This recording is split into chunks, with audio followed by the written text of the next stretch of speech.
Hey, I'm Alex Radical from Board Game Co, and today I'm reviewing Vampire the Masquerade chapters from Flyhouse Games. Vampire the Masquerade is a 1-4 player RPG in a box. That's the general idea of what this game is going for, trying to give you an RPG, a role-playing game experience, but wrapped into a board game experience instead. Now, this is going to be a little different than my usual reviews for a variety of reasons, but first of all, there's a lot to get into as far as how this game operates. In fact, some of my complaints around the game do rely on just how much there is that you have to learn and get into. This is not a linear progression board game in terms of just the way to learn the game. This is not a game where I can tell you this is a dungeon crawler, this is a worker placement, it's an RPG in a box. There's going to be RPG elements, there's going to be skill tests, attributes, there's going to be investigative interactions, there's going to be dialogue interactions with characters, there's going to be actual combat, but it's kind of a little bit all over the place as far as how the game operates in a way that makes it a little harder to teach. So I'm going to try to focus on the types of things you'll engage with the game as I try to give you a sense of what the experience is like. Additionally, it's worth noting that as this is a review, I'll go ahead and call this a review, but I have not finished Vampire the Masquerade chapters. This is a long, epic, narrative RPG in a box. I was going to say experience, but let's go with that RPG in a box aspect. I have played through all 8 tutorial chapters, and then the, I believe, 5 or 6 scenarios that follow the tutorial chapter that bring you to the first, interlude point. If you've played the game, you probably know what I'm talking about already, but that should give you a good sense of the amount of experience I've gotten in the game. So all 8 tutorials, and then going into the first arc of the story past that, enough for me to have a good sense of what the game is, how I feel about it on all those things, but it's worth noting I have not fully completed the experience, so please take that into account as we go through this.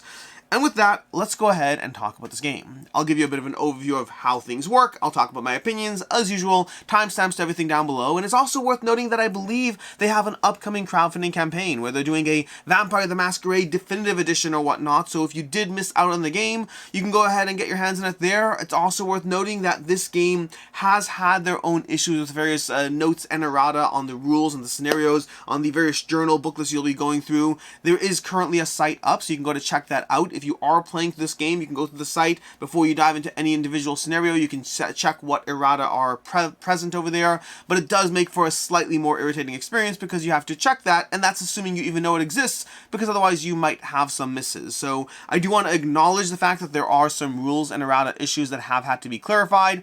That will hopefully be cleared up in the second edition, but my review is not going to be taking that into account as much on the experience, primarily because, frankly, I had access to the errata, and it wasn't a big deal for me to take into account and check 1 or 2 things as I went through it. So it didn't really harm my experience, but I do want to be clear that is something that's present in the game, so take that into account, of course, as far as how it impacts your enjoyment and your experience with this game.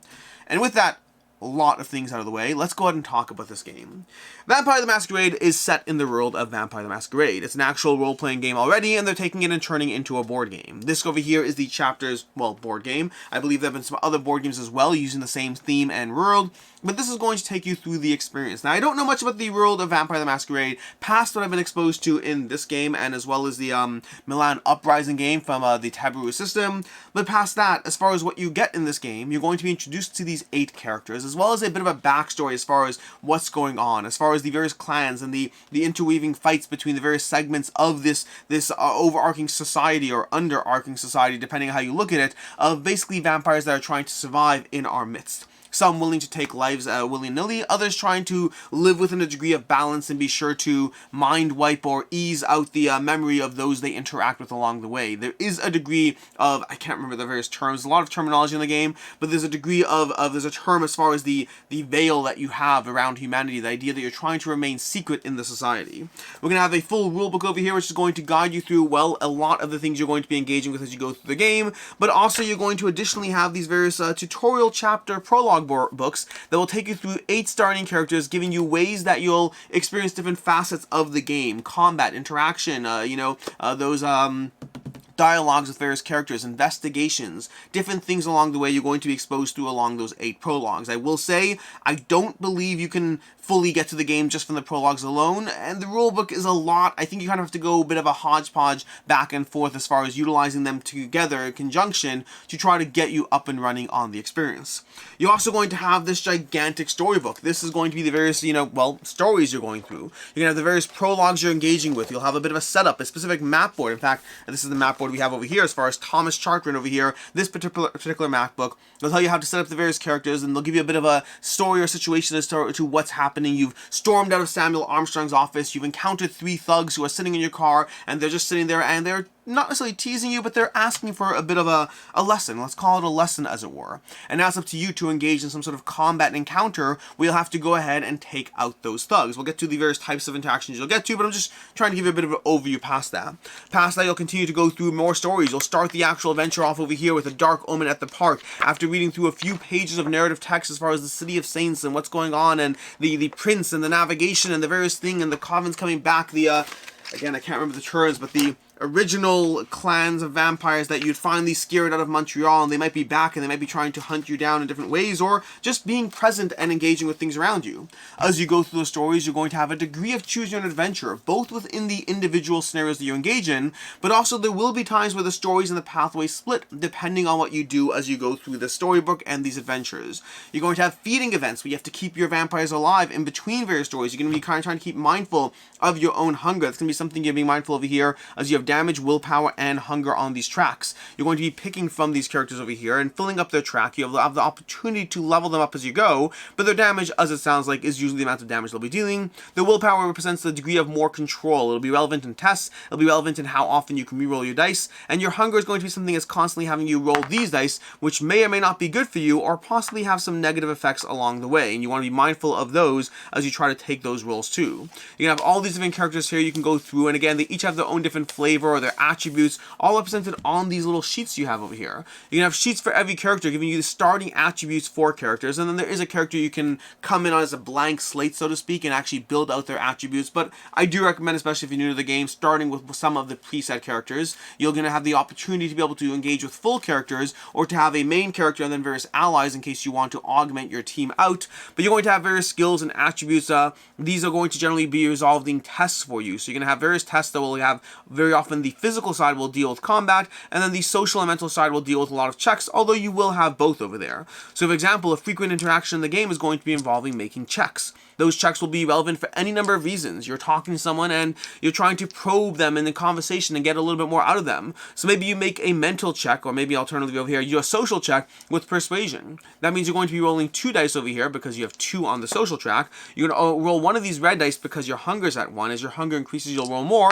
You'll go ahead and roll, and look at that, we have 1 success, but because we're doing it on persuasion, we add 2 automatic successes, so we have 3 successes over there. Maybe we need to go ahead and get 4 successes for this test, so we up our willpower by 1. We go ahead and roll one of these over there. Nope, we up our willpower again, and we go ahead, nothing. Do we try to give up? Maybe it's good enough, or do we up our willpower once more? And there we go. Finally, we have 4 successes. You're going to also have these criticals over here that give you 2 successes as you go through the game. So you are playing with your dice, and you're playing with your checks, and you are gaining experience as you go through the game. Experience that's going to be used for a variety of things, but including leveling up your characters over here, giving them more dice they can roll for entire categories of checks, or more automatic successes for specific types of checks that you'll encounter. You're also going to have combat in the game. So again, you're dealing with the degree of lots of frequent checks as you talk to other characters, as you look around your surroundings, as you try to figure out whether you notice what went on behind that wall or what that graffiti means as you encounter it. You're going to have combat checks where you're engaging in, well, combat. To that end, you're going to have a whole deck of combat cards over here. There's a whole combat sequence as far as the various enemies you're going to be facing off against. You're going to have these entire punch boards of characters to deal with over here.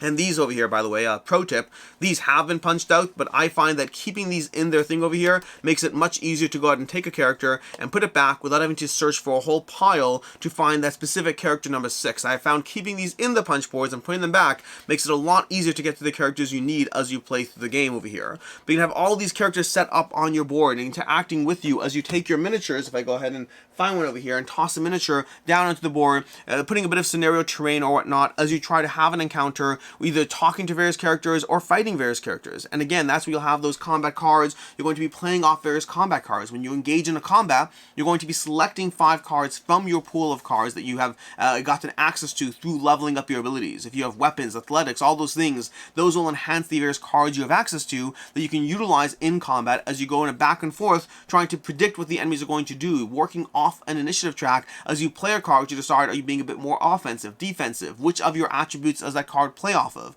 Does it play off your weapons? Does it play off your aggressiveness? I think not aggressiveness. We have athletics, brawl, weapons, and stealth as far as the various four combat or physical attributes you're going to be playing off of.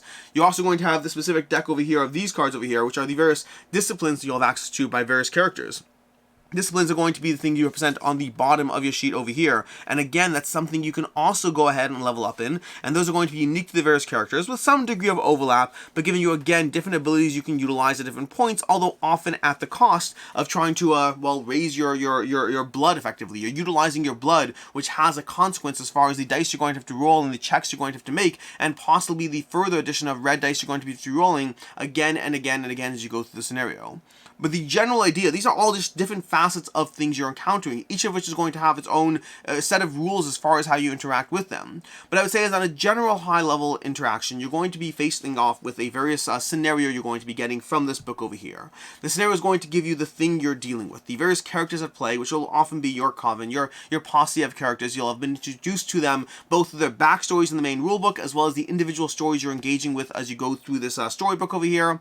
You'll take those characters, you'll start going through the main story arc of the game, and that will give you various checks you have to engage with. So across the course of the game, you might put various investigation markers onto a board, and again, you'll have different boards you're playing through as you go through it, but here you have a boardroom, and you might have an investigation marker, and you move across the room to try to interact with that, and then that's going to result in you picking up this book over here, and then trying to flip through what interaction you're reading through, and then going through a degree of text as you find that various bookshelf, and you pull the books off the shelf, and then you try to make a bit of an awareness check as far as what you can see, and then you notice there's a slip of paper in the book, and that's going to have you flipping to the next page, and that will have you going to the next event. You'll be going through these investigation interactions as you look at the various scenario around you and engage with the scenario, going through a full, checklist and story and choose your own adventure. A little bit of everything going on as far as making your various tests, as far as engaging with choose your own adventure.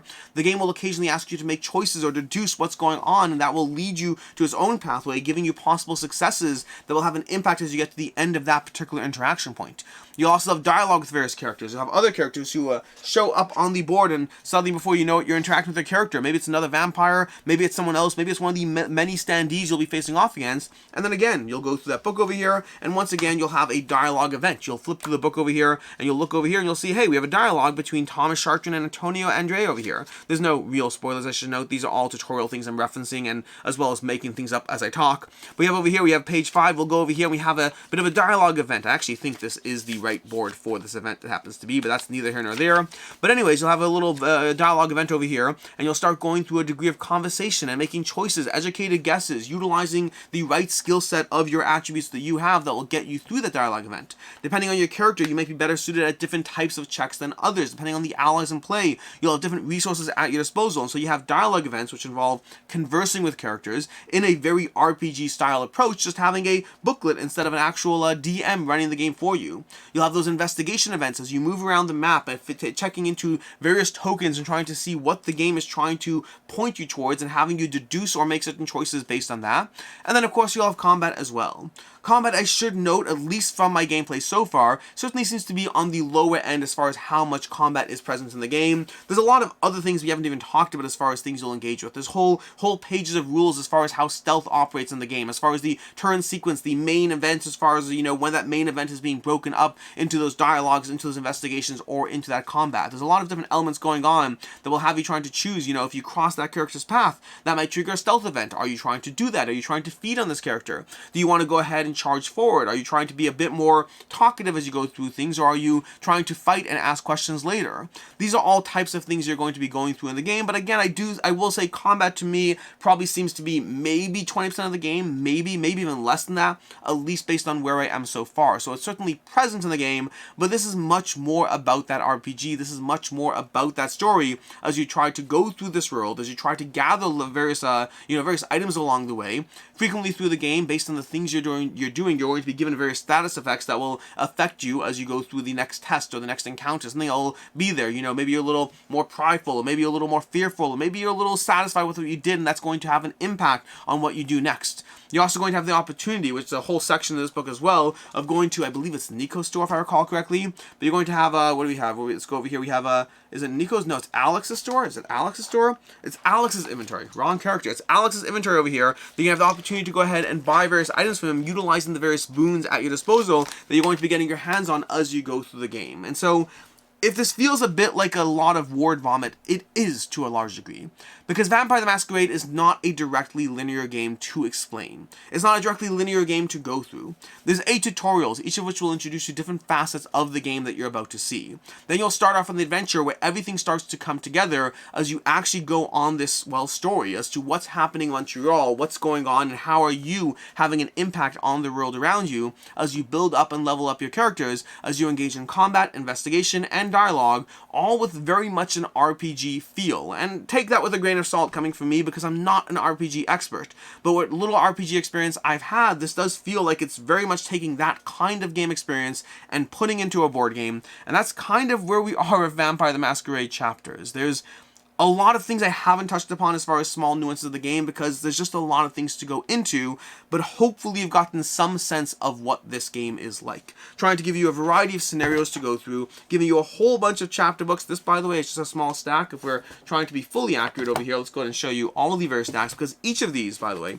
each book represents an individual scenario to go through, because each book has its own little scenario to go through. Here's Nico. Nico's this guy. You see, I remembered I knew Nico, but it wasn't Nico that was it Nico who met Alex? I don't remember. I think Nico might have been the one who met Alex for the first time, so that might be why I said that. But either way, we have more books over here, and then we have more books over here. So in case you're wondering about the sheer amount of content this game has, well, that's a lot of content for you to go through.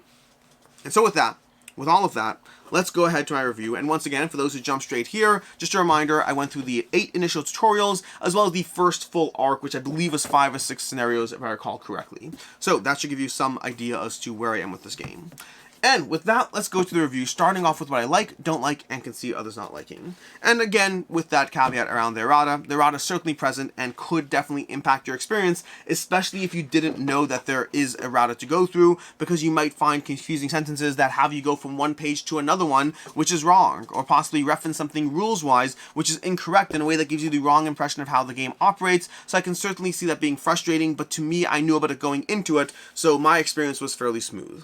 But with that, let's start off with what I like, which is the degree of RPG feeling in this game while having that board game wrapped around it does to a certain extent work for me. We'll get to the certain extent part in the final thoughts as I go through the full picture of where I am, but the overall idea of having those interactions, those dialogues, those combats, and giving you these skill tests over here, but skill tests that are very defined. It's in a box, everything is very locked in as far as how things operate. When you face off against a skill check, you're told what it is you have to try to get past, what thing you're trying to work past as far as that, trying to get to that, the success you need. And you have that degree of understanding as far as your willpower and how far to push those things. And if you're engaged in combat, you have a full combat deck, which has a degree of a little bit of a mini game almost. It feels very much like a mini game as far as how you prep and try to face off against the enemies, utilizing your abilities depending on who you are. If you're not very athletic based, if you don't have a team that has athletic base, you're going to have to try to get through this with as little combat as possible, which might be hard because, while there's not a ton of combat, when there is combat, you certainly need to have that present. And it is fun when it's present, which isn't always there.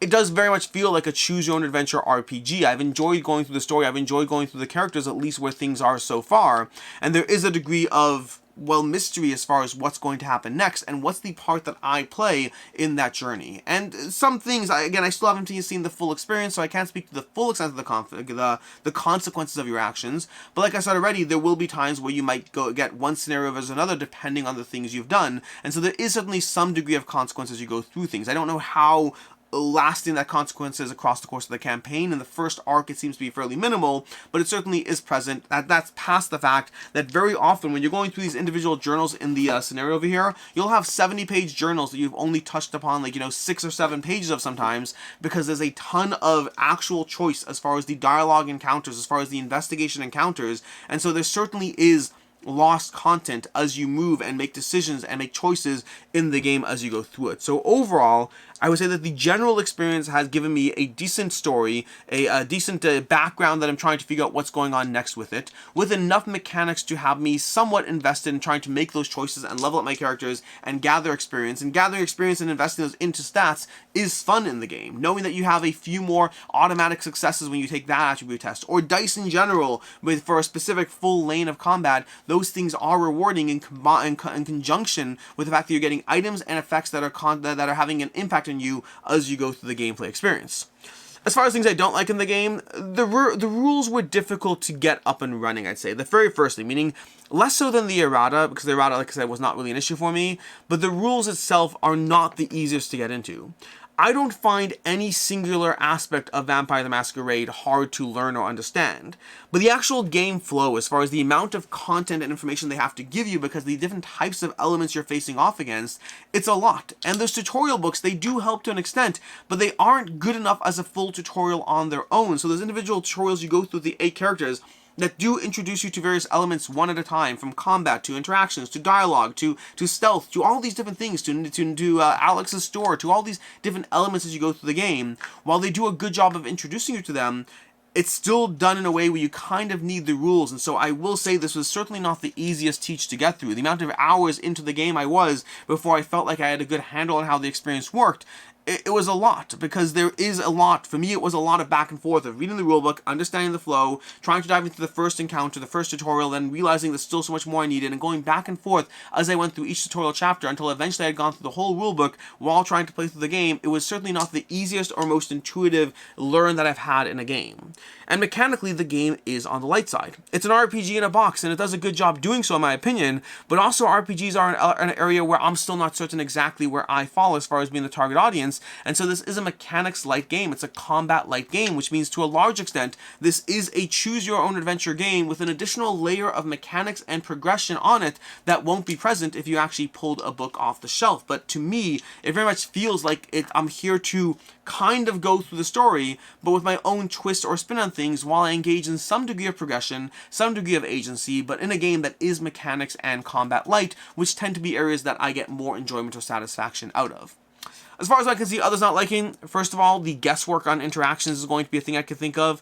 Very often in the game, you're presented with a puzzle or a question or something to deduce based on a certain set of information you've been given. And I have found that, for me at least, I haven't always found those to be so clearly obvious as far as, oh great, I've gotten these various puzzle pieces and I've now figured out that this is the right conclusion. To me, sometimes it feels like you're given a bunch of things and you kind of have to vaguely make out what the game intends the ideal answer to be, which again, for me, hasn't bothered me, which is why it's in the section, but it is something that I can see as being frustrating when you're being given various clue pieces that don't actually fully point to the answer, but give you enough reasons that you're like, I could choose this, maybe that's what the game wants, and then you go ahead and choose that. So vague or guesswork on interactions or story points is going to be a thing that might be frustrating for you. I'll say that lots of elements of the game are fairly linear, which means that I'm torn as to whether you would find this a game worth replaying. There's a ton of content you don't get through in any individual chapter book, and there are occasional branching paths and scenarios. But for me, I think those kind of feel like it kind of feels like, to me, the game experience gives me enough of a reason to feel a sense of agency as I go through it, but not enough of a sense of agency to feel like there'd be reason to go through this one again. Like, again, this doesn't bother me to me, because this game has so many chapters as it is, so many individual sessions to go through, that if I even finished it, it would be an accomplishment, let alone trying to replay it. But if you are looking for something that is replayable here, I think you could replay this if you wanted to, but I think to a certain extent it is going to be hitting a lot of the same story beats, with differences as far as how you interrogated that character, or which of a few pathways have you chosen, and do you get to see that one new scenario that you missed last time because you chose a slightly different arc. So I think the replayability is sort of there, but not necessarily a ton there if you're looking for that as something you want out of this game. As far as final thoughts on Vampire the Masquerade, I think Vampire the Masquerade, issues with the errata aside, does a very good job of being an RPG in a box. I also think I'm not necessarily the target audience for an RPG. Meaning, I've both enjoyed this game. I've enjoyed what I've gone through. I've enjoyed going through the story. I've enjoyed seeing that backstory of the characters and having my own place in the story and slowly deducing what is happening in Montreal and where things go next, while also still feeling like it is primarily an RPG. It is primarily about that kind of choose-your-own-adventure elements as I make skill tests and level up my character, as opposed to being a heavier mechanics-based game, which means for me, Vampire the Masquerade falls into a category where I've enjoyed the time I've put into it, I like it, but I also don't love it. But I don't know how much of that is reflective of the game itself versus my personal preference in terms of what I like. For me, I'd give this a 3.5 out of 5. I've certainly put enough hours into it without feeling that I had to, by enjoying it. I've enjoyed the hours I put into it, which has me certainly positive towards the game to one extent, while also feeling that it's mechanics light enough and combat light enough that I don't necessarily feel the need to finish the entire thing, or more so I might do so from a sense of browsing through the story to try to get that sense of what's going on without feeling the need to fully dive into the entire scenario. So for me, it's a 3.5 out of 5. I think it's doing a very good job as far as what it's trying to be. If you look at reviews on Board Game Geek, you'll see that a lot of people are very much loving the experience. It's also not working for a lot of others, which makes me think this is one of those games that is kind of binary or polarizing depending on what type of experience you're looking for. I would say if a mechanics light experience that is described as an RPG in a box, if it appeals to you, I think this is very much one you should look into and see if it's one that works for you. I think they've done an excellent job in the sheer depth of everything going on. Like, I understand the frustration people are having with the errata, I completely do. But at the same time, the sheer amount of content, the sheer amount of narrative text, and the sheer amount of, well, just the sheer amount of written content for this game, to me, has me understanding why that could happen. Not as an excuse, not that it should happen, but there's a lot. This is an ambitious game that does a lot, and if you like the world of Vampire the Masquerade as well, this is a new way for you to go ahead and dive into it. So for me, a 3.5 out of 5, and again, unsure how much of that reflects on my personal preferences for games versus Vampire the Masquerade itself. As far as other game experiences, if you're looking for something similar, it'll give you that kind of RPG experience with mechanics, but being possibly a bit more. I think Roleplay Adventures felt very similar as far as the choose your own adventure elements versus how mechanics heavy the game was. And if you're looking for something that gives you that RPG elements, but with a bit more mechanics behind it, and to me a more satisfying overall package of an experience because of the more balanced aspect as far as the combat, the mechanics, and then of course the story and interactions as well, Agamonia is one that I've really been enjoying a lot recently as well. In any case, until next time, I'm Alex Radcliffe from Board Game Co. I hope you found this review helpful, and as always, I hope you have a good one.